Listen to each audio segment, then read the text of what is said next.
Welcome friends. Supreme court গত 1 September 2025 সমস্ত শিক্ষক শিক্ষিকাদের টেট বাধ্যতামূলক এই যে রায় দিয়েছে, তারপর একটি অ্যামেন্ডমেন্ট নিয়ে যথেষ্ট চর্চা চলছে সোশ্যাল মিডিয়ায়। সেটা হচ্ছে রাইট টু এডুকেশন অ্যাক্টের যে 2017 সালে অ্যামেন্ডমেন্ট হয়েছিল 17 অক্টোবর 2017, এবং সেখানে একটা জায়গায় বলা আছে যে আপনার in providing the retrospective effect interest of no person shall be adversely affected. অর্থাৎ এই যে রেট্রোস্পেক্টিভ ইফেক্ট দেওয়া হচ্ছে, এতে করে যেন কোনো ব্যক্তির স্বার্থে আঘাত না লাগে, এটা নিয়ে কিন্তু যথেষ্ট আলোচনা চলছে যে এটা হয়তো ঠিকমতো ব্যক্ত করতে পারেনি আইনজীবীরা, যে কারণে সুপ্রিম কোর্টের রায়টা এরকম হয়েছে।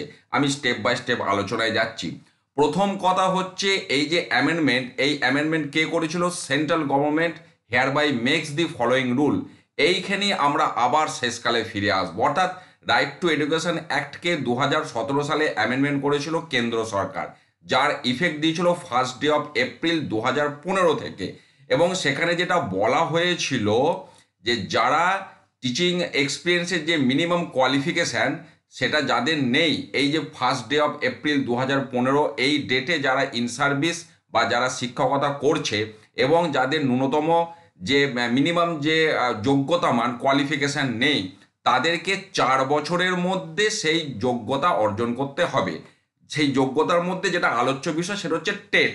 তাহলে কেন্দ্র সরকার নিয়ম করেছিল 2015 সাল থেকে 4 বছরের মধ্যে, তার মানে 1 এপ্রিল 2019-এর মধ্যে সবাইকে টেট পাস করে যেতে হবে।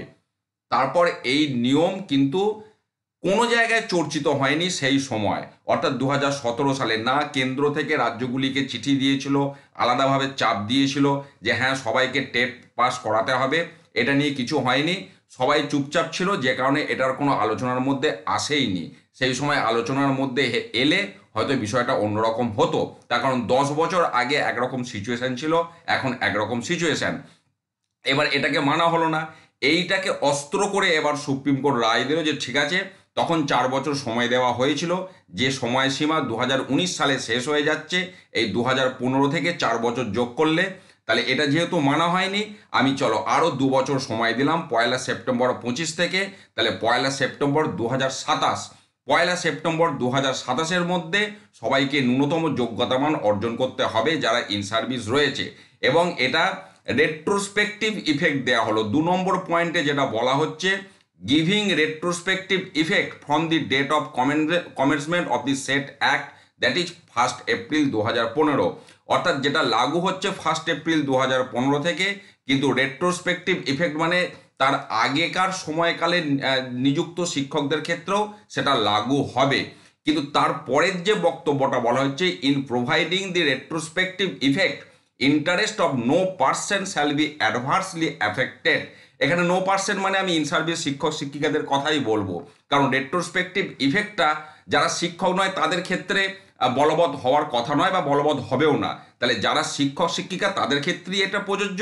তাহলে এখানে নো পার্সন বলতে শিক্ষক শিক্ষিকাদেরই কথা বলা হচ্ছে, তাদের কোনো রকমভাবে স্বার্থে যাতে আঘাত না পড়ে সেই বিষয়টা এখানে নিশ্চিত করা হলো। কিন্তু এটার অর্থটা কি? এটার অর্থটা হলো এটাই যে ধরুন কারোর ডেট অফ জয়নিং 25 জুন 2006, তাহলে রেট্রোস্পেক্টিভ ইফেক্ট দেওয়া মানে তারপরে এইটা তার ডেট অফ জয়নিং থেকেই ইফেক্ট হয়ে গেল, অর্থাৎ 25 জুন 2006। কিন্তু সেই সময় তার ন্যূনতম যোগ্যতামান ছিল না, 4 বছরের মধ্যে যোগ্যতামান অর্জন করার কথা বলা হয়েছিল। তাহলে 4 বছরের মধ্যেও তার যোগ্যতামান অর্জন হয়নি, কিন্তু হয়নি বলে আমি যে আগে থেকে এটাকে লাগু করে দিলাম, তার জন্য তার চাকরিটা চলে যাবে না। এইটাই এখানে বলা হচ্ছে, তার কোনো রকম স্বার্থে আঘাত পড়বে না।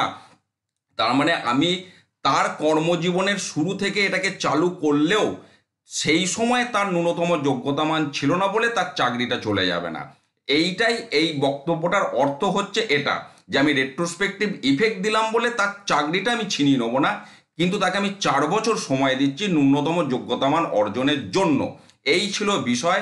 এইটাকে হাতিয়ার করে কিন্তু সুপ্রিম কোর্ট রায় দিয়েছে, এবং যা মোটামুটি সব দিক বেঁধে রায় দিয়েছে, তাতে করে রিভিউ পিটিশনে খুব একটা বেশি কিছু হবে বলে আমার অন্তত মনে হয় না, যদি না অন্য কোনো পরিবর্তন আনা হয়। কি পরিবর্তন আনা হয়? আমি আবার সেই শুরুতে ফিরে যাচ্ছি, যেটা বলেছিলাম সেন্ট্রাল গভর্নমেন্ট এই নিয়ম তৈরি করেছিল।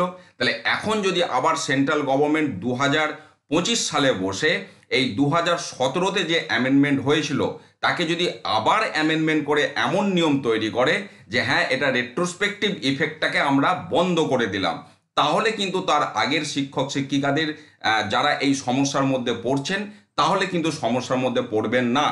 এছাড়া অন্য কোনো রাস্তা খোলা আছে বলে এই মুহূর্তে অন্তত চোখে পড়ছে না। কাজে এই যে 2017-র অ্যামেন্ডমেন্ট, এইটাকেই কিন্তু হাতিয়ার করে সুপ্রিম কোর্ট রায় দিয়েছে। বিভিন্ন রাজ্য বিভিন্ন অবস্থান তাদের নিয়েছে। উত্তরপ্রদেশ সরকার রিভিউ পিটিশন দাখিল করেছে, বিভিন্ন তথ্য আমরা দেখতে পাচ্ছি। তবে খুব আশাব্যঞ্জক কিছু এখনো পর্যন্ত নজরে আসছে না। রিভিউ পিটিশনে কতটা কি কার্যকর হয় সেটা আপনারাও জানেন, যদি না কোনো উপযুক্ত নতুন তথ্য সেখানে সাবমিশন করা যায়। অতএব এখনো পর্যন্ত তেমন কিছু কিন্তু লক্ষ্য করা যাচ্ছে না। যদি তেমন কোনো আপডেট সামনে আসে আমি আপনাদের সাথে শেয়ার করব। এখনো পর্যন্ত যতটা ব্যাখ্যা বিশ্লেষণ সামনে এলো আমি আপনাদের সাথে শেয়ার করলাম। ভালো থাকুন, সুস্থ থাকুন, ধন্যবাদ।